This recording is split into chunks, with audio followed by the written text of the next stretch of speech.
रमा एकादशी। धर्मराज युधिष्ठिर कहने लगे कि हे भगवान, कार्तिक कृष्ण एकादशी का क्या नाम है, इसकी विधि तथा फल क्या है, सो कृपा करके हमें बताएं। हे राजन, प्राचीन काल में मुचुकुंद नाम का एक राजा था। उसकी इंद्र के साथ मित्रता थी और साथ ही यम, कुबेर, वरुण और विभीषण भी उसके मित्र थे। यह राजा बड़ा धर्मात्मा, विष्णु भक्त और न्याय के साथ राज करता था। उस राजा की एक कन्या थी जिसका नाम चंद्रभागा था।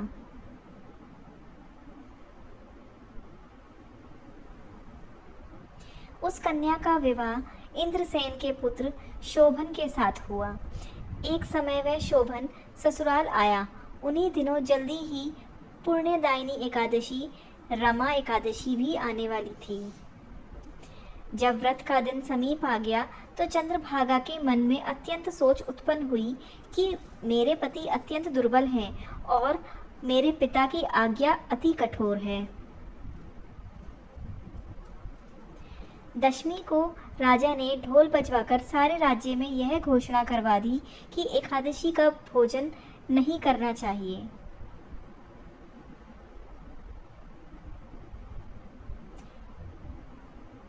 ढोल की घोषणा सुनते ही शोभन को अत्यंत चिंता हुई और अपनी पत्नी से कहने लगा कि हे प्रिय, अब क्या करना चाहिए? मैं किसी प्रकार भी भूख सहन नहीं कर सकूंगा।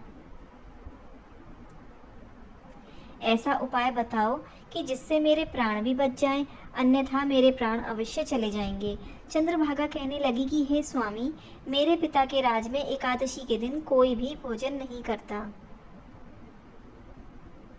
हाथी, घोड़ा, ऊंट, बिल्ली, गौ आदि भी तृण, अन्न, जल आदि ग्रहण नहीं कर सकते। फिर मनुष्य का तो क्या ही कहना है। यदि आप भोजन करना चाहते हैं तो किसी दूसरे स्थान पर चले जाइए, क्योंकि यदि आप यहाँ रहना चाहते हैं तो आपको अवश्य व्रत करना पड़ेगा। ऐसा सुनकर शोभन कहने लगा कि हे प्रिय, मैं अवश्य व्रत करूँगा। जो भाग्य में होगा वह देखा जाएगा।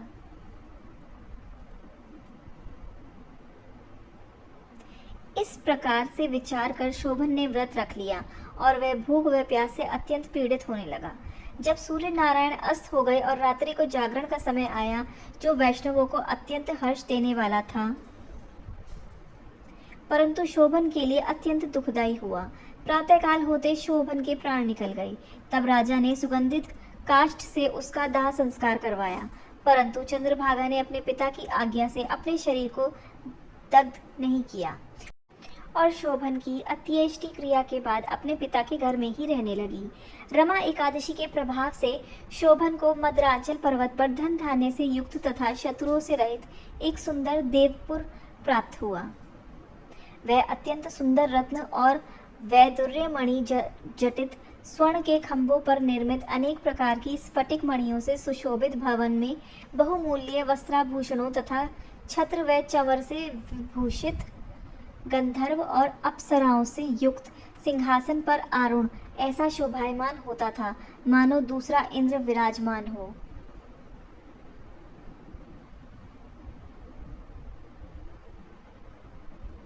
एक समय मुचुकुंद नगर में रहने वाले एक सोम शर्मा नामक ब्राह्मण तीर्थ यात्रा करता हुआ घूमता घूमता उधर जा निकला और उसने शोभन को पहचान कर कि यह तो राजा का जमाई शोभन है। वह उसके निकट गया। शोभन भी उसे पहचान कर अपने आसन से उठकर उसके पास आया और प्रमाण आदि करके कुशल प्रश्न किया। ब्राह्मण ने कहा कि राजा मुचुकुंद और आपकी पत्नी कुशल से हैं। नगर में भी सब प्रकार से कुशल हैं, परंतु हे राजन, हमें आश्चर्य हो रहा है। आप अपना वृतांत कहिए कि ऐसा सुंदर नगर जो ना कभी देखा ना सुना, आपको कैसे प्राप्त हुआ? तब शोभन बोला कि कार्तिक कृष्ण की रमा एकादशी का व्रत करने से मुझे यह नगर प्राप्त हुआ, परंतु यह अस्थिर है। यह स्थिर हो जाए ऐसा उपाय कीजिए।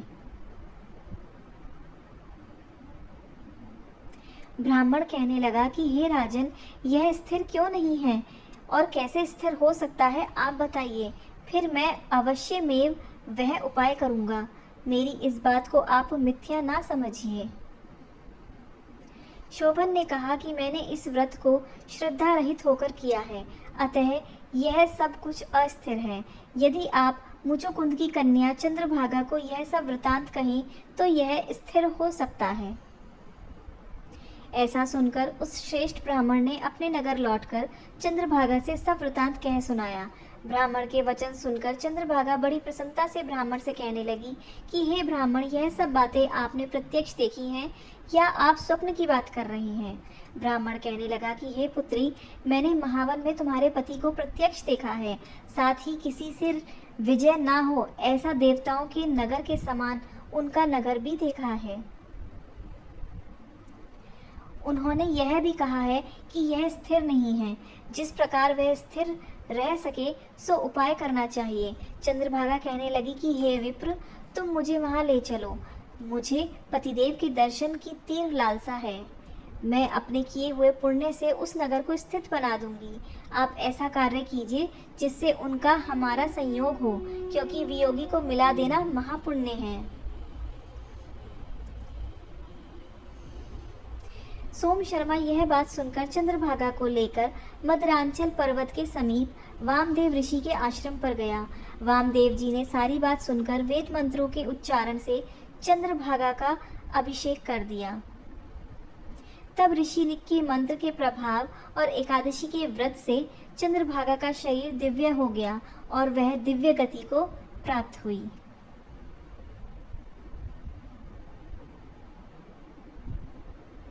इसके बाद बड़ी प्रसन्नता के साथ अपने पति के निकट गई।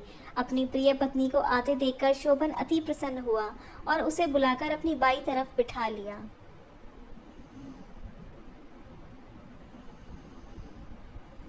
चंद्रभागा कहने लगी कि हे प्राणनाथ, आप मेरे पुण्य को ग्रहण कीजिए। अपने पिता के घर जब मैं 8 वर्ष की थी, तब से विधि पूर्वक एकादशी के व्रत को श्रद्धा पूर्वक करती आ रही हूँ। इस पुण्य के प्रताप से आपका यह नगर स्थिर हो जाएगा तथा समस्त कर्मों से युक्त होकर प्रलय के अंत तक रहेगा। इस प्रकार चंद्रभागा ने दिव्य आभूषणों और वस्त्रों से सुसज्जित होकर अपने पति के साथ आनंद पूर्वक रहने लगी। हे राजन, यह मैंने रमा एकादशी का महात्म्य कहा है। जो मनुष्य इस व्रत को करते हैं, उनके ब्रह्म हत्यादि समस्त पाप नष्ट हो जाते हैं। कृष्ण पक्ष और शुक्ल पक्ष दोनों की एकादशियां समान हैं। इनमें कोई भेदभाव नहीं है, दोनों समान फल देती हैं। जो मनुष्य इस महात्म्य को पढ़ते एवं सुनते हैं, वे समस्त पापों से छूटकर विष्णु लोक को प्राप्त होते हैं। जय हो एकादशी की। हरि बोल। ऐसी और कथाएं सुनने के लिए हमारे चैनल भगवान का अंतर्ध्यान से जुड़ें।